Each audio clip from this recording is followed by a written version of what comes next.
Friend, চলে এসেছি তোমাদের কাছে আজ এক গল্প শোনাতে। তোমরা জানোই আমি গল্প শোনাই আর তোমরা শুনতে ভালোবাসো। তো আজকে কি হয়েছে, দিশানির বর কিন্তু রাগ ভাঙাচ্ছে কিসের জন্য। কালকে স্যাড ভিডিও করেছে, তোমরা সবাই দেখেছো দিশানি, কিন্তু সেটা কিসের ওপর রাগ করে, তাই না? সেটা পাশের মানে কি কারা কি বলেছে সেই উপরে রাগ করে নাকি দিশানির মানে কষ্ট হচ্ছে, তাই স্যাড ভিডিও করেছে। ওর মা বলছিল যেখানে, তারপরে ও বলছে যে কে এসছে ওদের বাড়িতে আমি জানি না, যত সময় ওটা কে ওর ছেলেটার মানে সৌরভের বন্ধু হবে নাকি কি আমি জানি না, ওর বাবাও বোঝাচ্ছিল সৌরভের। তো ও বলল যে তুই কেকটা খা, কেকটা কাট, তারপরে আমরা যাবো ওই বাড়িতে। আর সৌরভ তার মধ্যে বলছে যে আমরা কাজ করে পাই না আর এই কেঁদে ফুল পাই না।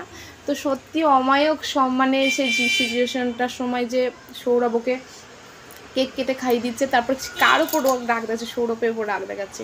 তারপরে সৌরভ কিন্তু মাথাটা এরকম করে ধরে ওকে করছে। তাহলে যদি ভালো লাগে এইসব দেখেও, কিন্তু একটা কথাই যে তাও কিন্তু দিশানি রাগ কমছে না, শুধু কেঁদেই যাচ্ছে, ভেবিয়ে যাচ্ছে।